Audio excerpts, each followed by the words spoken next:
గౌరవనీయులు హరీష్ రావు గారు మాట్లాడిన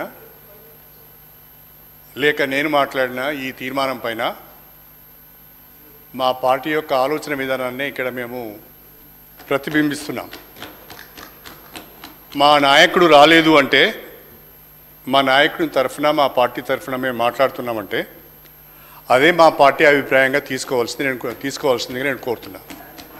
అందరూ వరుసపెట్టి ముఖ్యమంత్రి గారు, మా బట్టి విక్రమార్క గారు, మిగతా మంత్రులందరూ కూడా ఎల్ఓపి గారు రావాలి అంటే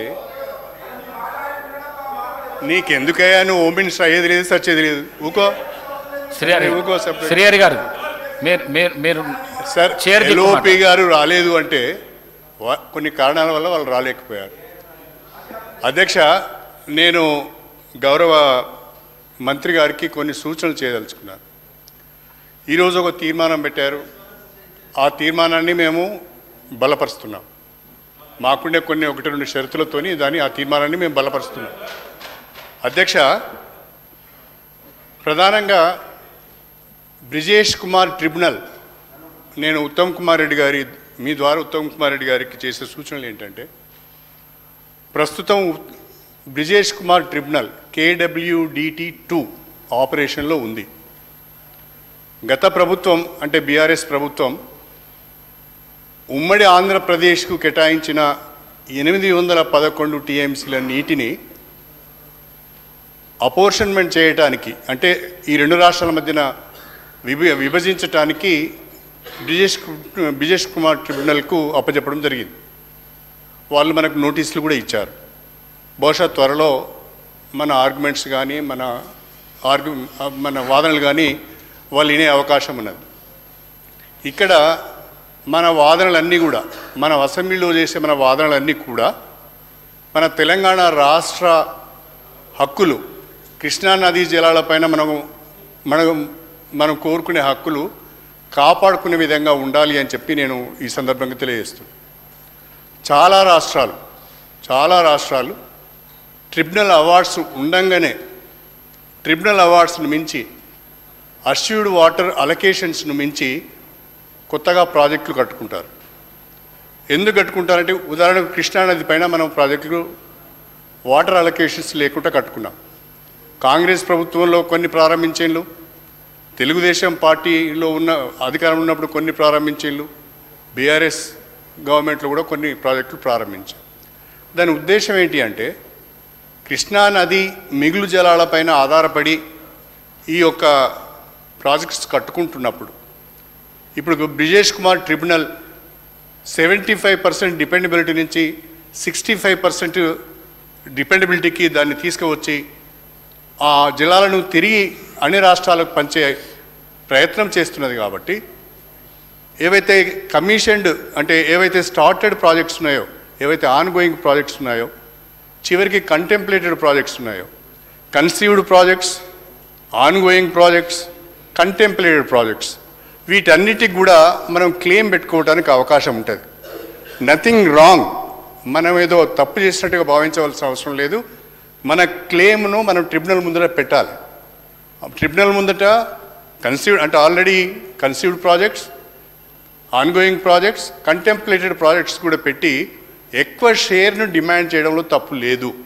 కాబట్టి మీరు ఇన్వెస్ట్మెంట్ అంతా చేశారు, వాటర్ అలొకేషన్స్ లేదు, ఇవి నిరర్ధకమైన అసెట్స్ అని మనం అసెంబ్లీలో మాట్లాడితే అది మన కౌంటర్ పార్ట్ దాన్ని రికార్డుగా తీసుకొని వెళ్ళి అక్కడ ట్రిబ్యునల్ ముందట ప్రొడ్యూస్ చేసే అవకాశం ఉంటుంది. కాబట్టి ఆ రకంగా మాట్లాడొద్దు అని చెప్పి, ఇన్ ఇంట్రెస్ట్ ఆఫ్ తెలంగాణ ఆ రకంగా మాట్లాడొద్దు అనేది నేను చెప్పదలుచుకున్నాను.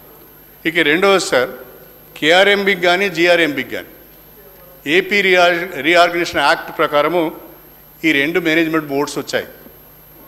ఈ 2 మేనేజ్మెంట్ బోర్డ్స్ రావడం అంటే ఎట్లుంది అంటే, ఇది 2 పిల్లులు కొట్లాడుకుంటే ఆ పిల్లుల పంచాయతీ కోతి తీర్చినట్టుగా 2 రాష్ట్రాల మధ్యన జల వివాదాలు ఉంటే బోర్డ్స్ ఏర్పాటు చేసి పెత్తనం కేంద్ర ప్రభుత్వం చేతిలో పెట్టుకోవాలని ఆలోచిస్తున్నారు. ఇది సరి అయింది కాదు. ఇది ఎప్పుడు దీనికి పరిష్కారం లభిస్తుంది అంటే, ట్రిబ్యునల్ వాటర్ అపోర్షన్మెంట్ చేసినప్పుడు. బ్రిజేష్ కుమార్ ట్రిబ్యునల్ ఏదైతే ఉందో, ఆ బ్రిజేష్ కుమార్ ట్రిబ్యునల్ త్వరితగతిన 811 టీఎంసీల వాటర్ను 2 రాష్ట్రాల మధ్యన విభజన చేసినప్పుడు, కాబట్టి మన డిమాండ్ ఏముండాలి అంటే, కేంద్ర ప్రభుత్వం పైన మన డిమాండ్ ఏముండాలి అంటే, మీరు త్వరగా బ్రిజేష్ కుమార్ ట్రిబ్యునల్ యొక్క జడ్జిమెంట్ని ఇవ్వండి, వాటర్ అలొకేషన్స్ను ఫైనలైజ్ చేయాలి అని చెప్పి మనం డిమాండ్ చేయవలసిన అవసరం ఉంది అని చెప్పి కూడా నేను ఈ సందర్భంగా తెలియజేస్తున్నాను. ప్రధానంగా ఉత్తమ్ కుమార్ రెడ్డి గారు మాట్లాడుతూ 2 విషయాలు చెప్పారు. ఒకటి, Srisailam project MDDL as per Bachawat award 830 ఫీటే ఉండాలి అని. వాస్తవమే అది. కానీ వైఎస్ రాజశేఖర రెడ్డి గారు ముఖ్యమంత్రిగా ఉన్న సమయంలో ఈ ఎండిడిఎల్ను 830 నుంచి 850 ఫీట్కు పెంచడం జరిగింది. అప్పుడు అందరం కూడా ఆపోజ్ చేశాం. కానీ వారు ముఖ్యమంత్రి కాబట్టి వారు దాన్ని బుల్డోజ్ చేసి తీసుకొని వెళ్ళారు. అప్పుడు ఎవరు మాట్లాడలేదు.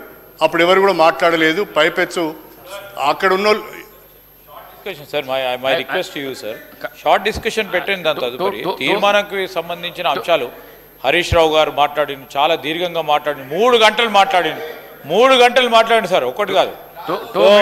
మేము అందరం కలిసి 2 గంటలు మాట్లాడితే వారు 3 గంటలు మాట్లాడింది. అంత ప్రజాస్వామికంగా మేము అవకాశం ఇచ్చినప్పుడు సార్ వారి అనుభవాన్ని కూడా దృష్టిలో పెట్టుకొని షార్ట్ డిస్కషన్లు తీసుకుందాం సార్. మీ ఇచ్చే సలహా సూచనలు కూడా షార్ట్ డిస్కషన్లో తీసుకుందాం sir. Let's complete it sir. 2 minutes conclude చేయండి. మీరు మాట్లాడండి సార్. 2 minutes సూచనలు మాత్రమే చేస్తున్నాను.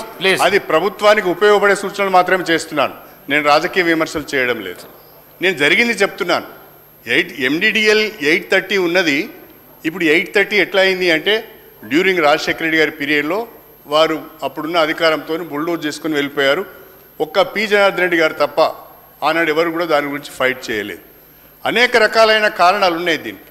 అదేవిధంగా ఇప్పుడు రాయలసీమ లిఫ్ట్ ఇరిగేషన్ గురించి చాలామంది ఉత్తమ్ కుమార్ రెడ్డి గారు మీరు ఏ రకమైన ప్రొటెస్ట్ మీరు లాడ్జ్ చేయలేదు అని మాట్లాడుతున్నారు. కానీ నా దగ్గర ఒక డాక్యుమెంట్ ఉంది అధ్యక్ష, వారి దగ్గర ఉంటుంది శ్రీహరి గారు మినిట్స్ ఆఫ్ సెకండ్ మీటింగ్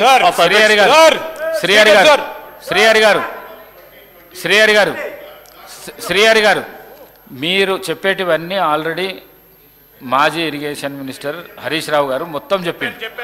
మీరు ఏదన్నా సూచన సలహాలు చేసేది ఉంటే చేయండి. మీరు ఇప్పుడు మా పాయింట్ ఏం సార్ అంటే, ఆ అపెక్స్ మీట్లో అప్పటి తెలంగాణ సీఎం గారు ఒక మాట చెప్పారు, that Pothireddypadu of AP does not have any water allocation by KWDT1. The project was operationalized in supply. You have to please come to our rescue, sir.